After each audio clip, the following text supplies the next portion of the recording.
discussion as part of JA Responds, a new initiative created as a direct result of current happenings in our society, including the worldwide pandemic and its effects on the communities we serve. For over 100 years, Junior Achievement has been committed to inspiring and empowering young people to thrive in a global economy.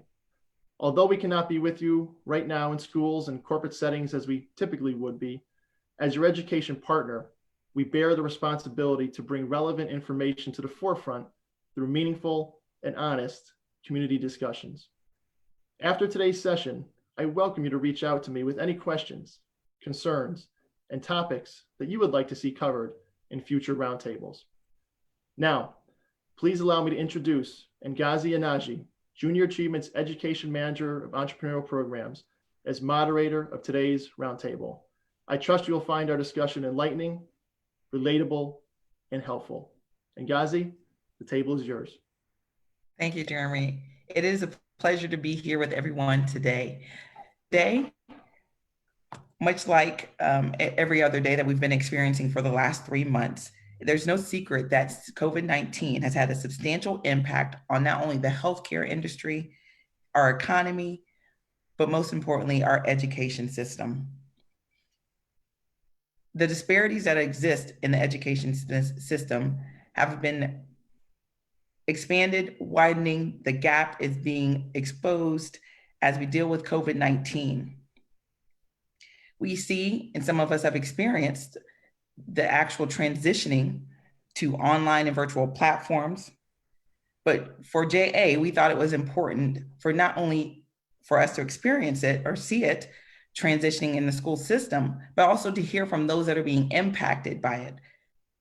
And that includes teachers, students, and parents. Today, we have a panel that represents each one of those constituents. Joining us today, we have Carrie Firestone, who serves as a former teacher, a community activist, and also a parent in the Avon area. Unfortunately, Autumn Baltimore, who was serving as our educator expert here today, could not be with us, but Autumn serves as the assistant principal for Alfred Burr Elementary out of Hartford and has assumed a new role as principal of the JFK School in Windsor. Last but not least, we have Gabriel Landy, who is a graduating senior from Northwestern Catholic High School, where he earned the title valedictorian. Gabriel has already accepted and will be starting classes in the fall at Northwestern. Our esteemed panel here today is here to share their thoughts and experiences as they have dealt with COVID-19 over the last 3 months, and overlaying with that, the kind of racial climate that we're dealing with and the disparities there, as well as that gap continues to widen, as I mentioned earlier. So thank you for being here with us today, Carrie and Gabe. It's definitely a pleasure to have you here. Definitely very interested in hearing your thoughts, and our audience is too. But I kind of want to start this conversation off with just, very genuinely wanting to know, how are you doing? How are you coping or have been coping over the last 3 months? Carrie, you want to start us off?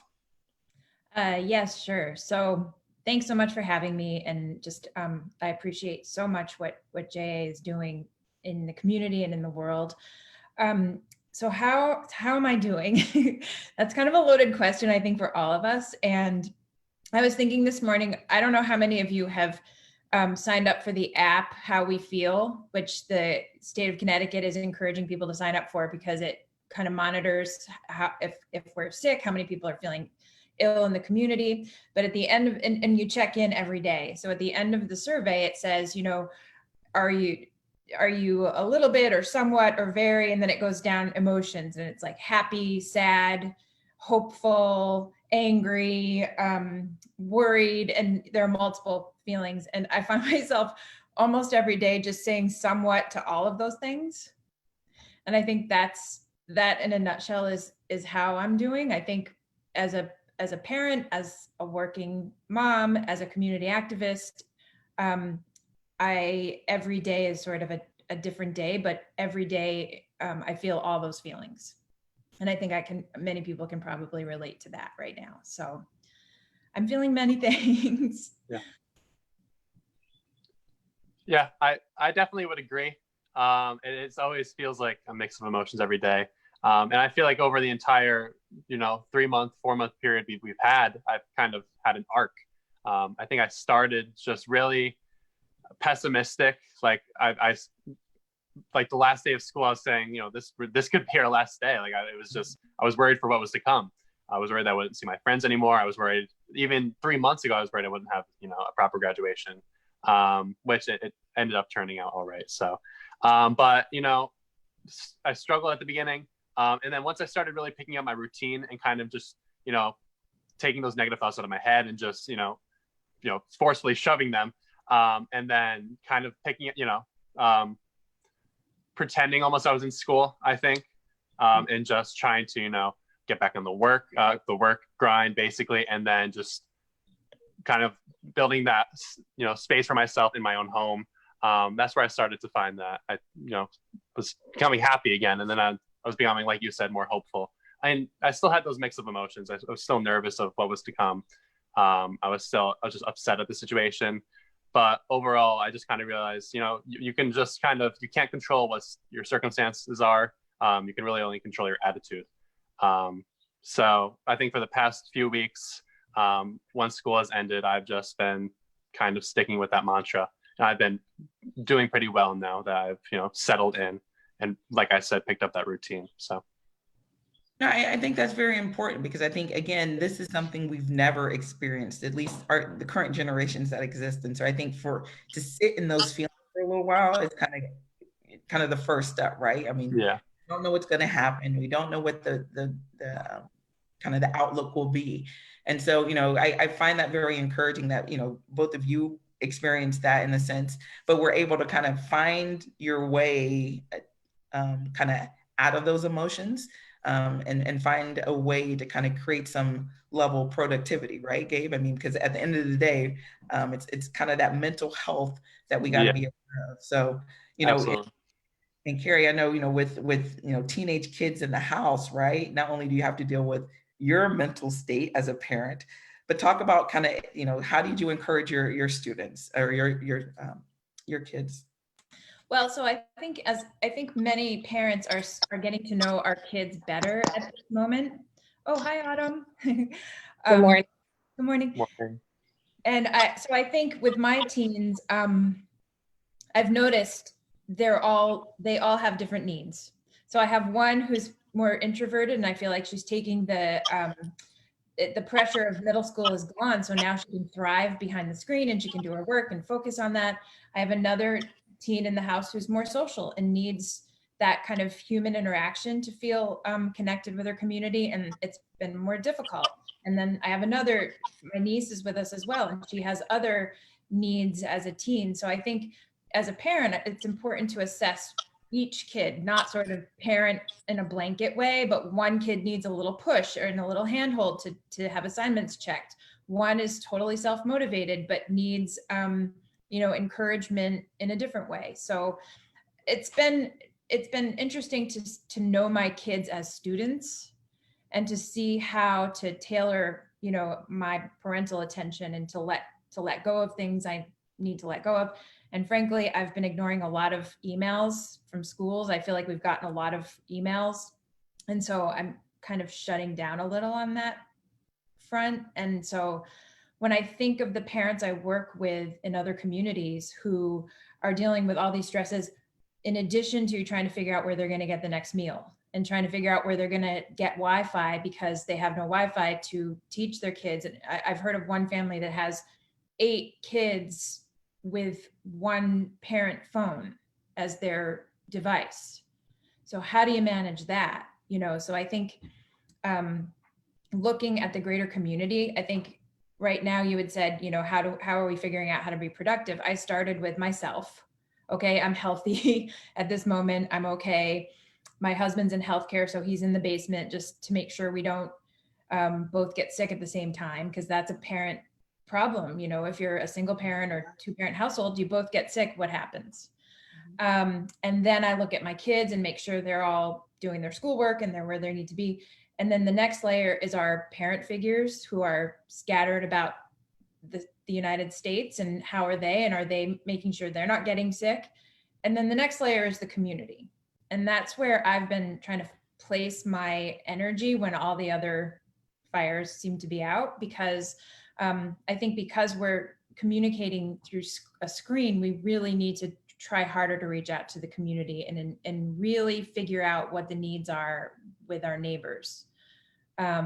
So that's a long answer to the question of how I'm parenting my teens, but it sort of all kind of comes together, because I think we need to assess everybody in our lives and how to, help connect and communicate with literally our village.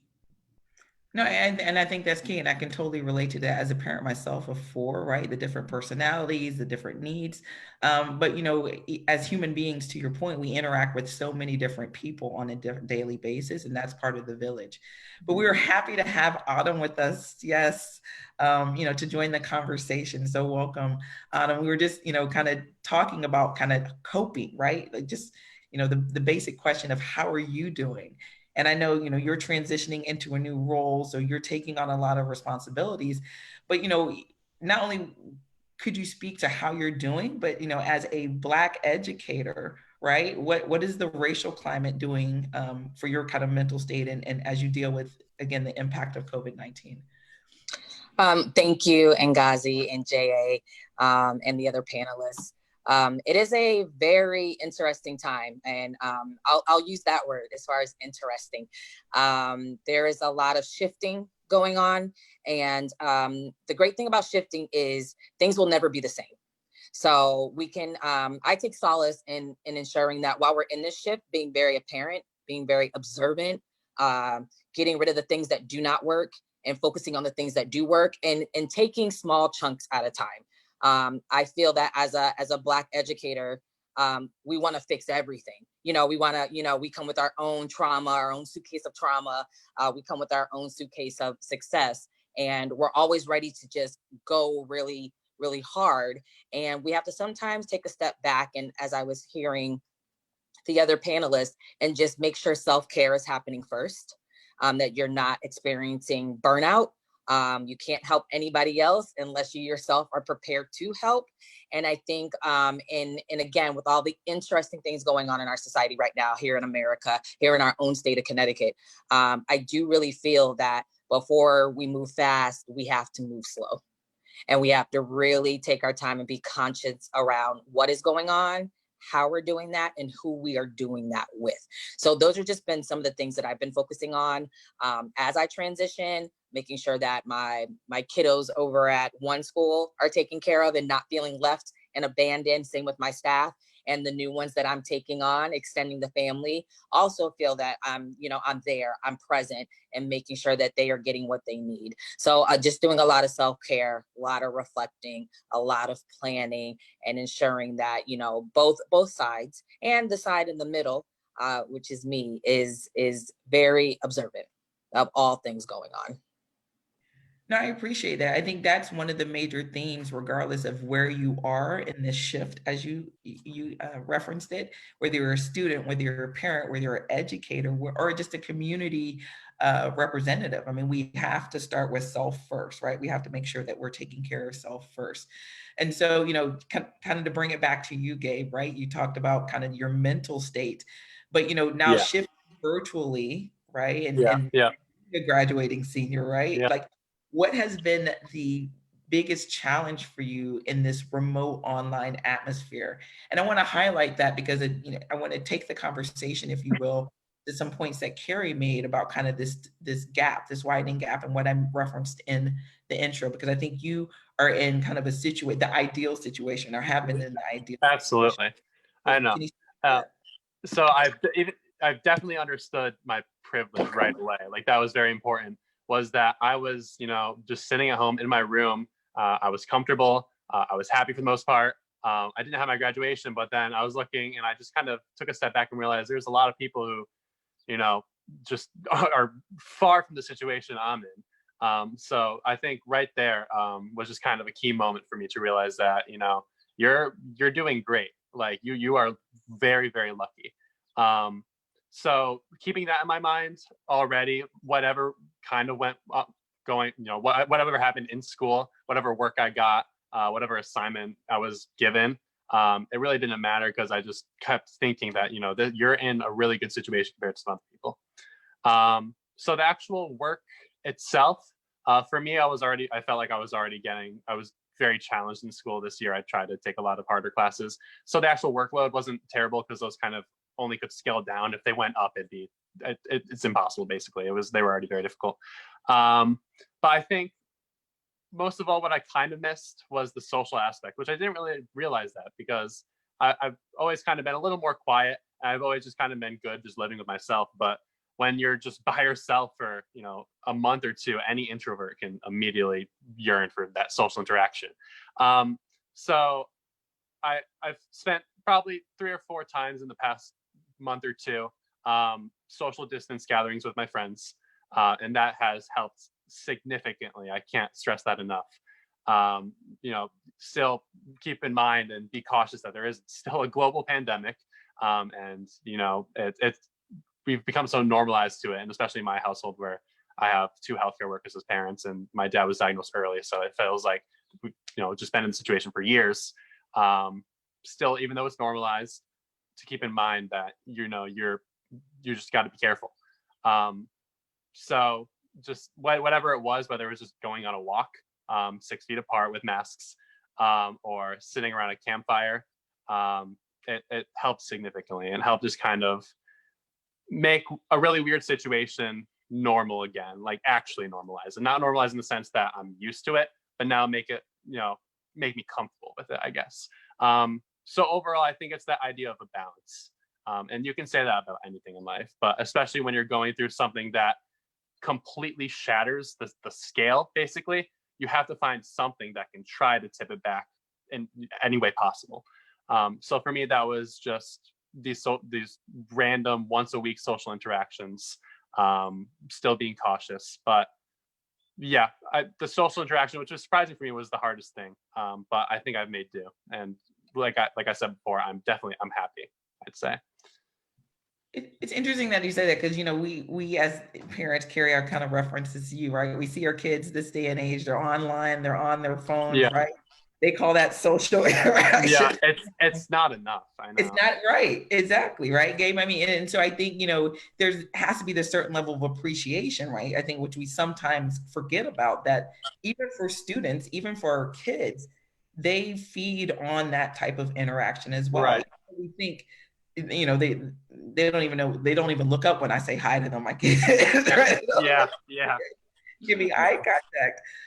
But it's important. So, Carrie, and I'll ask Autumn as well, like Carrie, that social aspect of it, how have you been dealing with it in your house? But then Autumn, as an educator, what have you as an educator or the administration do to help students deal with that social gap, if you will?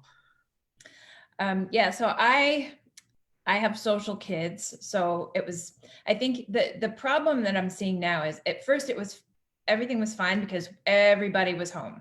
It was kind of that moment where we all accepted it. There was no fear of missing out syndrome because everybody's home. Everybody's, for the most part, there were no options.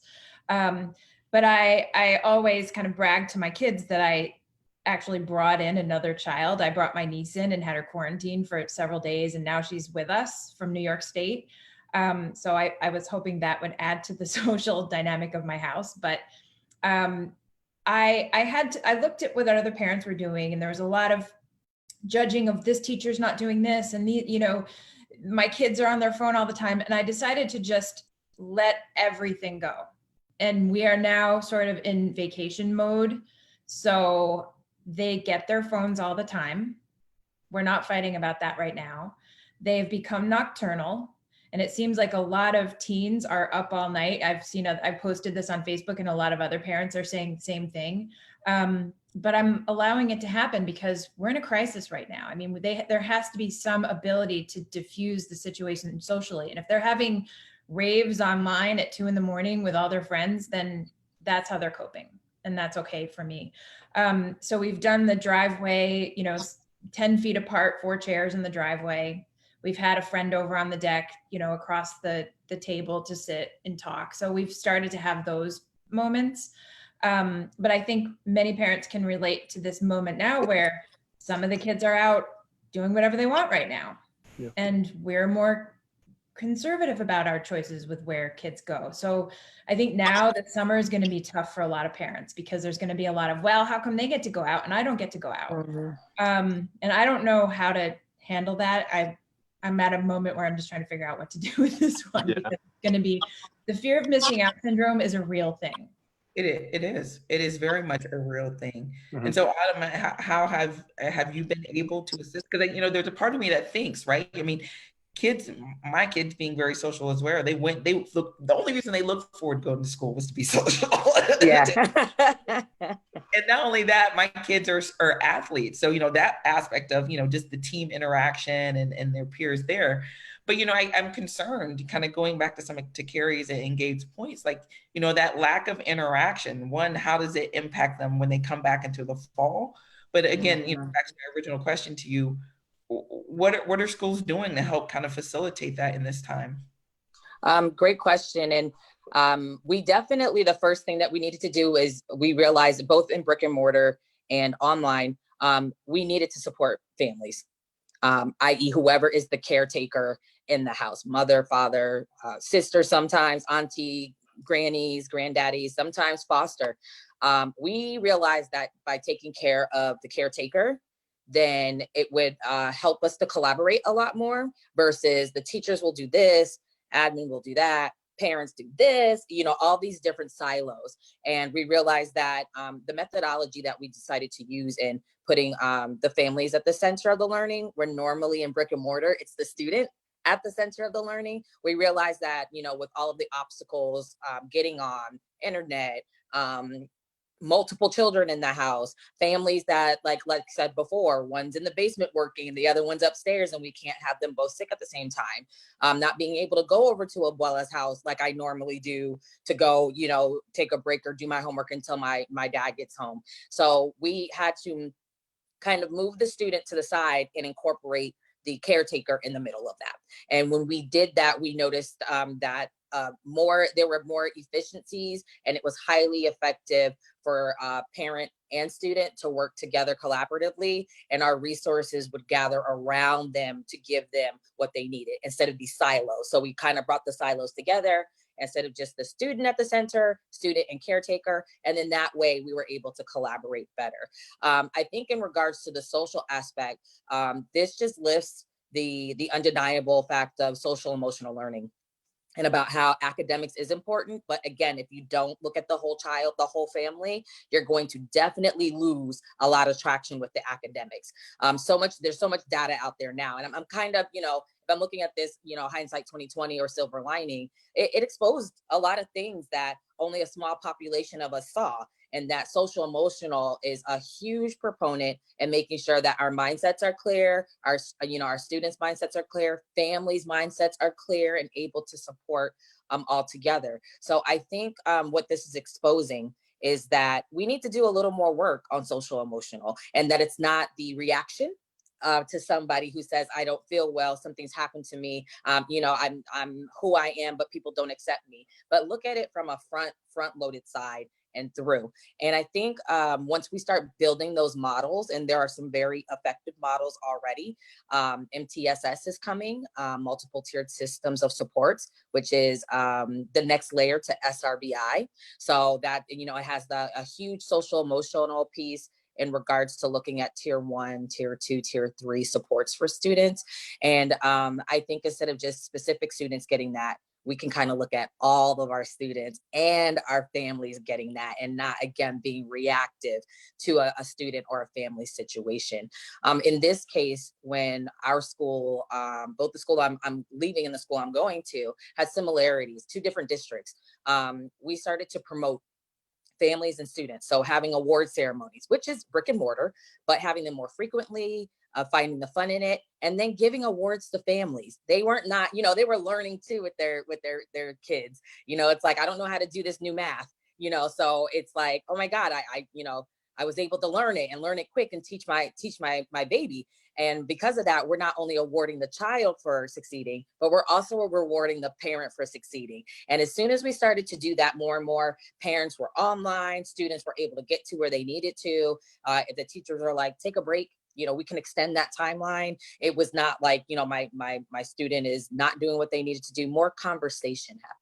More collaboration happened. So celebrating the wins, I think, was really important. Our PE teachers, our athletic directors were doing in-home yoga, and using an app called Goose Hunt to do different scavenger hunts around neighborhoods, and people participating in all different types of neighborhoods to do that. So really being creative and ensuring that students knew that just because you're not in brick and mortar doesn't mean our experience of social aspects disappears. And yes, academics will be taken care of. I think one measure that we will all be able to face when we start in the fall, and equitable wise, is that we're all starting at the same place. Like, we all lost, right? We lost maybe some time. And so now we're all able to gain some time. And I think that's the best way to be as far as equity is concerned, and looking at the way that different places give to some and not to others. I think this is going to be a really great time for us to reset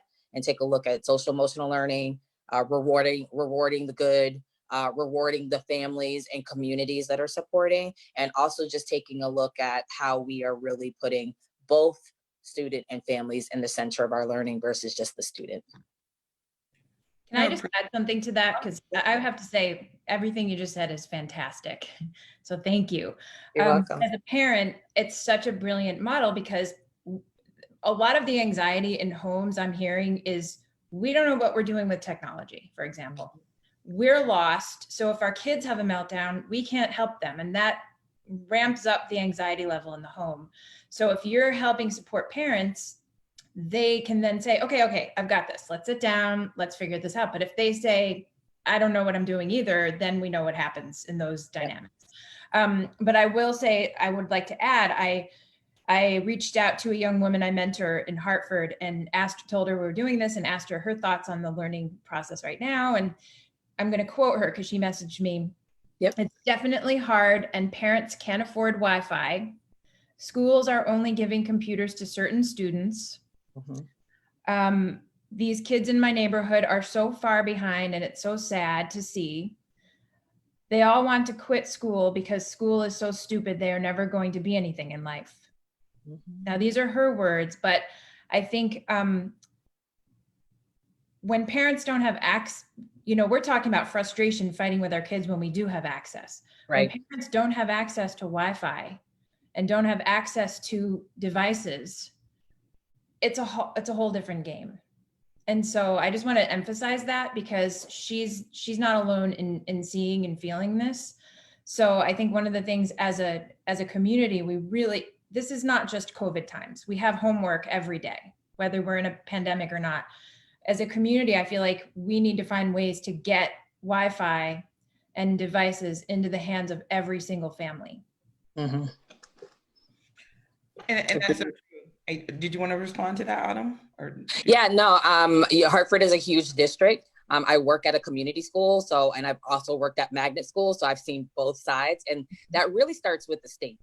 And it really starts with, our constituents at a district level, and at a level of having conversations, and not just having conversations, but action behind the conversations. I think a lot of times, like, what we're realizing is, wow, we talked a whole lot. And then when something like, Corona happened, it's like, oh my gosh, we need a plan. And so if anything, I do think that there's urgency around making a plan.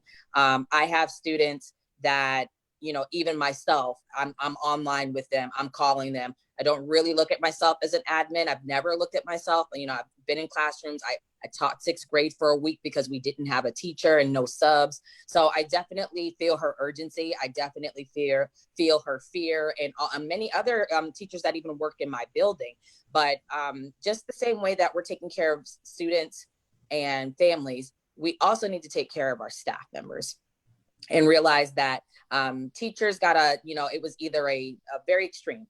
They either got a hooray, they do a really awesome job, I never knew how hard they worked, all the way to they're not helping I don't know why, why we're even paying them to, I mean, all of these very extreme things. And all I can say is everybody has to live a day in the life of some aspect of school.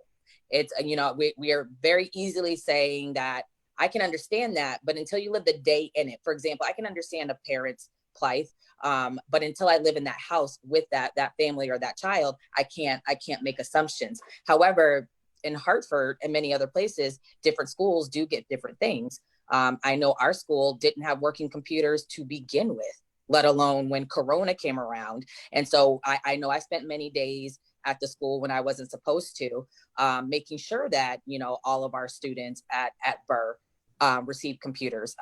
We even had a family of 8, and we didn't see how the 3 that we were supposed to give was going to, be utilized in that home. So we made an executive decision and we gave them more. So there are different things going on. I think in the case of Hartford, our superintendent really heard that we need devices and we need them now, which is why a lot of the superintendents wrote grants to the state to not, even when Corona is kind of a little more settled, until it flares up again.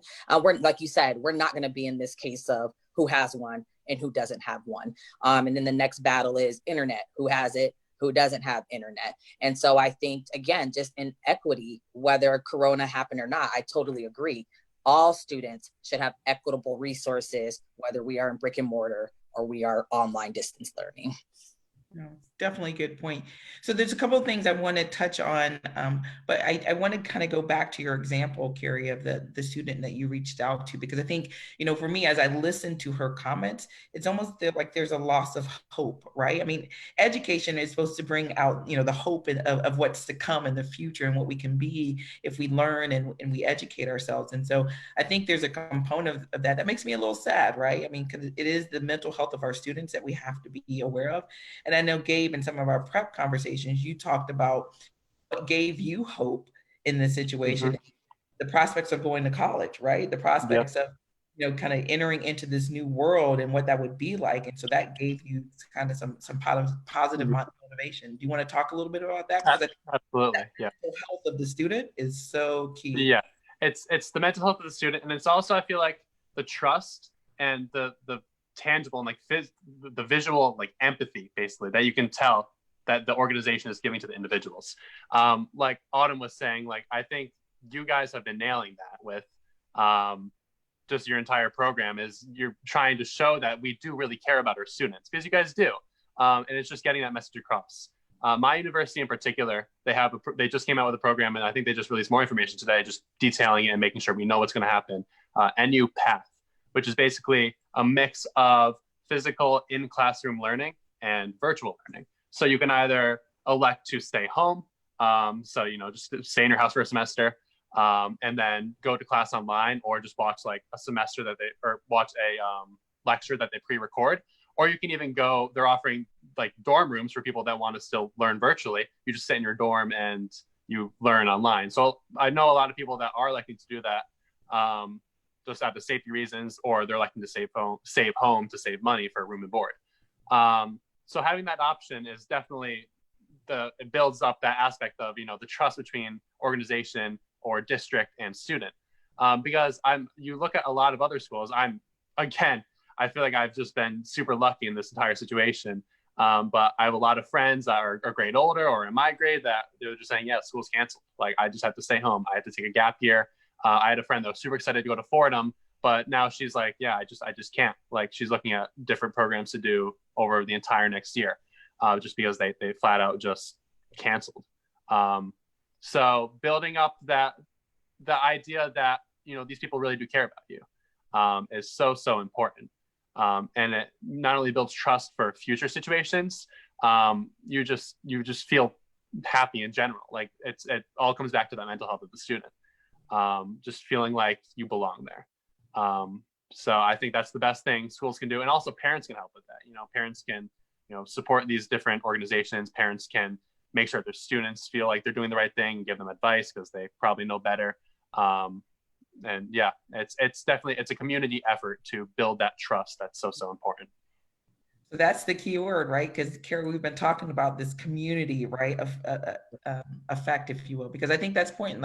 You reached out to a student, out of concern, right? And I think that's where, as a community, we need to do more of that, right? It's not just the parent concerned about their own child's welfare, but that we're all concerned about each other's welfare, whether you're an educator, a parent, or a student, or even just, a community, liaison, right? You're just in the community and you're concerned about your community's welfare. So I think, if we have any takeaways from this conversation, community is one of those buzzwords that we need to kind of, yeah, absolutely.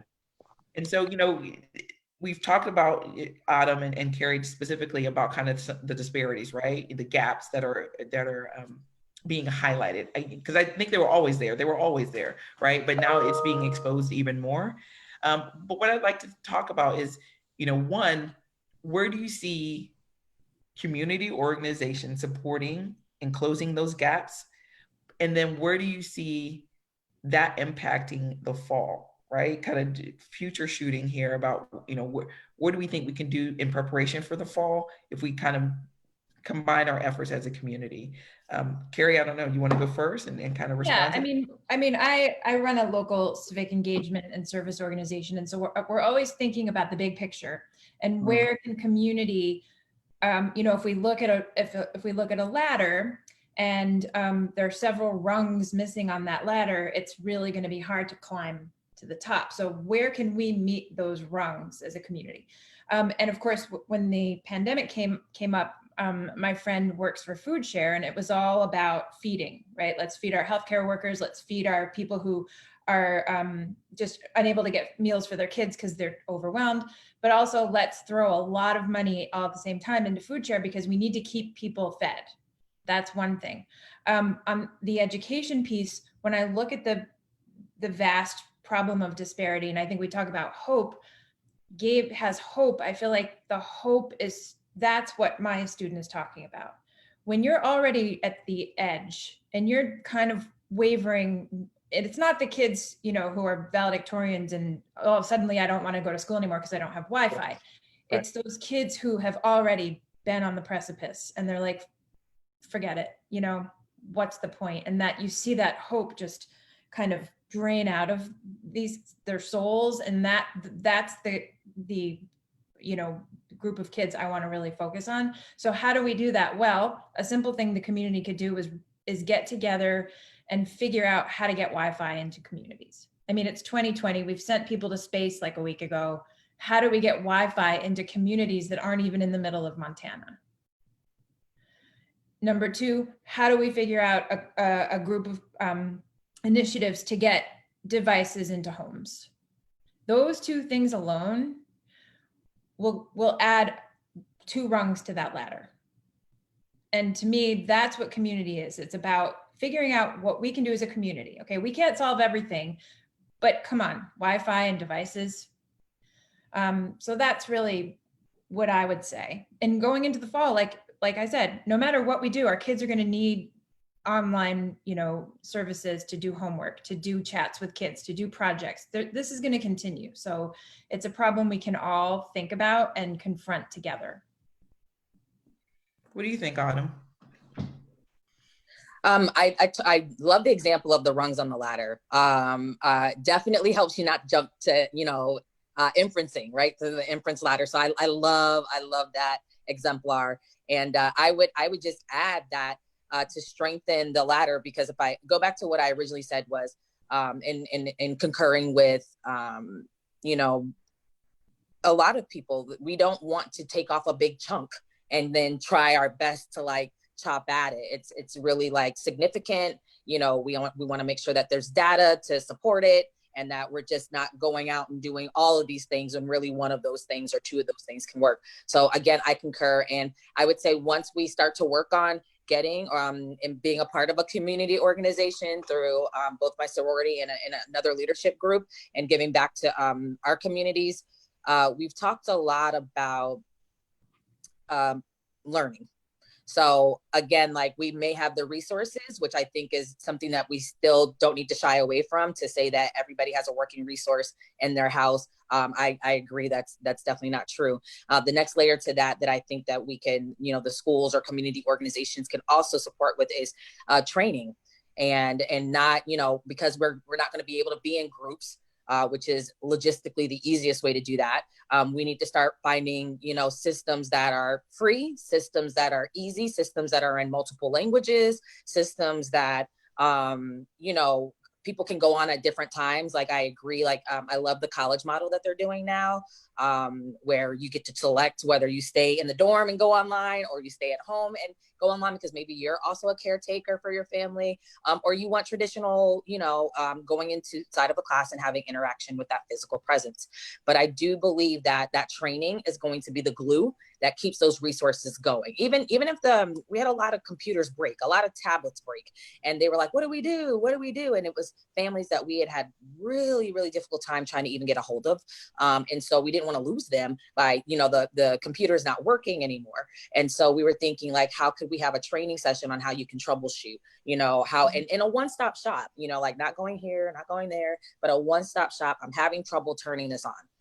I'm having difficulty getting to this website. And here's a liaison that can walk me through. So like hearing it. So again, just being, universally bound. So not just assuming that everybody can read it or hear it. So making it accessible. And so those would be the two things that I would add to the latter, which is making it accessible, and also being having some online training until we're able to get back into, a couple more people in a hub, because I think that social aspect is really great for training, to hear the minds. But we're so savvy. I agree. Like, we're so savvy. The fact that we're just now talking about how to do training, just now talking about how to get Wi-Fi in a home is really, is shocking. And we're kind of behind the curve. And as much as, even myself, I was telling students, oh, you're always on your phone, like look up some, like see the scenery. I'm almost now like, wow, maybe what was on the phone was something that they could have taught me or something. So it made me take a step back and say, I'm a learner as well. And so what would I need to be able to be the best that I could be? And I love to learn. And most of our families, they're okay with learning. They may not have the access, but I would definitely push back and say, oh, families don't want to learn. They want to stay where they're at. I completely disagree. If you give somebody a tool, you show them how to use it, you're there to support them, then they'll be able to turnkey that and show somebody else. So I would say just strengthening the training that we have, being prepared, and making it accessible to all, whether that's cultural accessibility, universal design. So, hearing, speaking, different languages, just so that we can all, again, equitably be able to reach the same resources, so that our students and our families can have a shot at something that is real. And I just like to add, thank you so much for bringing up the languages, because I taught high school in New York, and there were times I had 30 countries represented in one classroom. Yeah. And so when we're looking at this piece, it's not even a ladder. It's like those ropes they try to make you climb in gym. And you're like, can't even get, start. So I feel like that's such an important piece of it. And it's just, it's just getting everybody to this, to level playing ground. Mm-hmm. And you're absolutely right. As a parent who gets frustrated with technology and just says, forget it, I don't care if you failed, let's just go get ice cream. I can't imagine how all of those other hurdles would just demoralize a family to the point where they're not answering calls anymore, because they can't handle the anxiety, and they have, maybe grandma has COVID and they have to go to food. Like, there's so many other variables here. So that is the least of the variables. So yeah. And you make a great point. And it's something that I was thinking about it, but I didn't say, we need places for people to know. So in communities, hubs where they can feel welcome, where they can feel like they're not going to be judged for saying, I didn't pick up the last 5 calls from the school or from Comcast, because every time they wanted me to push button 3, 4, 6, 8, 2 before I got to a human being, and they shut down. And I think if communities or organizations can create places where it's okay to talk about this stuff. You may not have anybody else to talk to about it. And by the time I call as an admin, you're like, I am done, and if I'm not thinking about how they've gone through all those steps that you said, I can easily write them off as on to the next, parent call. And really, they just need somebody to talk to and say, it's okay. We're taking it step by step. We'll be here, and it's okay to quit and come back. Like, there's no failure in quitting and coming back, because it is anxiety, like you said, and not just for parents, but the students. I work with middle school students, so socially they are like, I'm done. You know, I don't get to see my friends, so I'm not working. High school students, they're like, I just want to move on to my next grade. And if they're seniors, they're like, I'm starting a new life, like college on the horizon. So, and then our elementary babies, you know, they're enjoying the parades and seeing their teachers, but to not see their teachers is just something that they're really struggling with. So I think everybody needs kind of a support group, and maybe some organizations can start to look at that through, you know, social work services or counseling, or just a school group or parent group, like a lot of us have already. Right. Yeah. And so, did you want to add to that, Gabe? I was gonna say, even for me personally, I think it should be even further than just places. I think it should be an entire atmosphere, which is ambitious, but I really think it should be an entire atmosphere of people that really take time to know and understand that people are in bad situations. Like you guys, you guys are a lot more knowledgeable than I do, Carrie, with your volunteer work and, you know, history of teaching, and then Autumn, actually, you know, that's your current job. But for me, just being a student, it wasn't that obvious that there's a bunch of people that were, you know, worse off than I was, or that were struggling. So I think it's just, it should be an entire, like, again, I'm saying this word again, an entire community mindset rather than just, you know, little hubs. But yeah, no, I think that's really important. And then that obviously should be followed by action, which we also talked about. But first, putting that notion in people's minds that there are people that, you know, just literally don't have Wi-Fi. For me, when I, you know, really took time to settle on that was shocking. Like that wasn't super obvious for me. So I think getting to people that don't know, you know, about these people's situations, and then spreading that message, and, you know, just getting everybody on board as a community, I think that's super important. So I hear a couple of more buzzwords. I think we just should make like this buzzword. Because, you know, we talk about community, right? We've been talking about that, but, you know, to Gabe's point, this level of awareness, right? Because I think we're all in our silos, and you mentioned it earlier, Autumn. We don't necessarily, when things were good, right? Things were going, we didn't pay attention. We weren't aware of these disparities or what's going on at the school across the street or the neighborhood down the road or whatever the case might be. So I think awareness becomes another buzzword.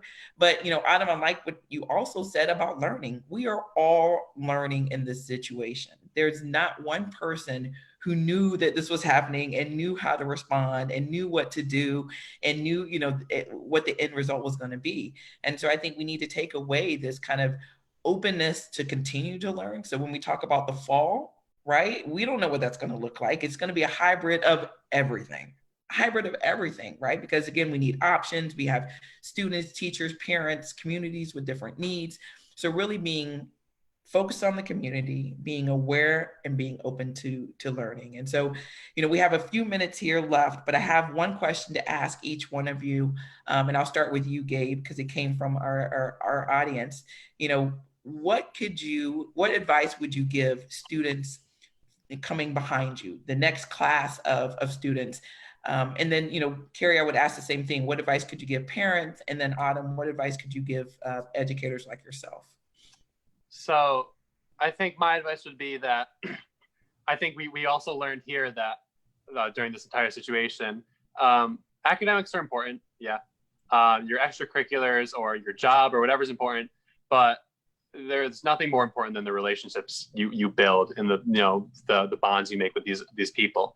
Like, and this also ties back to the idea of, you know, the relationship between like organization and student, but just in general, your relationships you build with the people you're around right now and the people that you're going through this entire situation with are going to be far more important than any academic problem you have or any other problem that you have. So for people that are, you know, going into senior year or even people that are in college right now, I think that's just super important to remember and to prioritize. I would agree. I think that's very wise. And I think if parents we don't know what's coming, right? So we don't know if we're going to have what's happening. We don't even want to think about it, but I would say extend grace to everyone, the teachers, the administrators, the people trying their best. I mean, everybody is trying their best, and to criticize, you know, we have criticizing of restaurants. To criticize anybody right now is just not helpful or healthy. But I would say to parents, you know, as a teacher, a former teacher, I would say, grades are not everything. And right now they're really at the low end of anything you need to be dealing with. Frankly, right now it's about making sure our kids' mental health is intact. And, you know, we've been taking walks. We never took walks before together. We're watching a show together. We didn't do that before. We're sitting on the deck together. Yep. Finding those moments that I always like to say, 50 years from now, what will you remember from this time?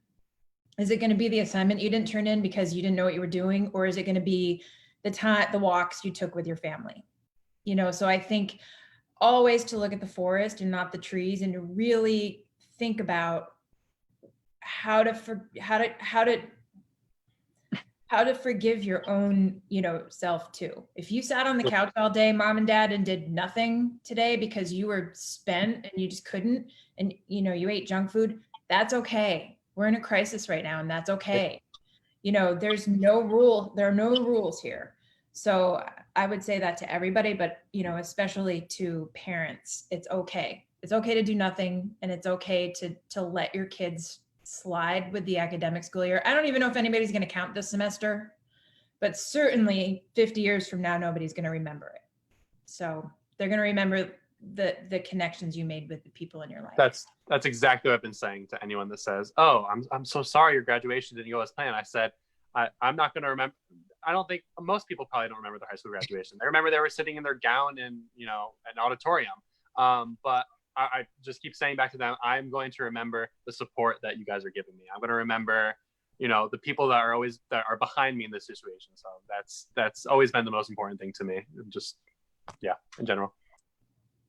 And I would agree and concur, and say that we have a lot of work to do about just caring. I think once we go through all of these really horrific times, you know, in our life, it's showing us more and more that regardless of what our role is, we have to care. Empathy is going to take us a lot farther than, you know, tearing each of us down.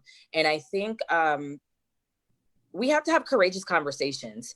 And in the sense that you have to be, as Jessie J says, you know, okay with not being okay. It is okay with not being okay. And if you were to come into a conversation with somebody who's like, I'm uncomfortable, I don't know if I could talk about this, you know, just sit, breathe, and say, when do we talk about this? And in talking about, you know, what's going on in our country right now, with race relations, also is connected very much to education. So not only are we dealing with staff that's like, I don't know how to deal with, you know, us not being in school, and I also don't know how to deal with the students that may not look like me or their families. So how am I juggling all of this? And sometimes as a leader, you have to say, you don't have to juggle at all. It's okay not to be okay. You know, when you're ready and prepared to have a courageous conversation, I will be here. Other leaders should be there. They should be open to having those courageous conversations, and practice empathy. Practice empathy. I agree. I probably don't even remember what happened yesterday, but I can remember when we celebrated 8th grade promotion and parents were crying. I can remember getting emails from my students going, Miss, I miss you. I love you. You know, I can remember making a banner for our school so that when the kids drive by, you know, they can say, oh, at least somebody, you know, said something. That's what I'm remembering right now. And as a leader of a school, you have to pick those moments, because those are the moments that when we do go back in the building, I think, quite frankly, we should start building off of those moments versus immediate what we used to do. So I agree with my fellow panelists, and practice empathy from a leadership perspective and be prepared to have courageous conversations. Beautiful, beautiful. So we have, let's review, community, we have awareness, we have learning, we have empathy, grace. Wow, guys, what a wonderful conversation. Thank you for being with us today, Gabe, Carrie, and Autumn.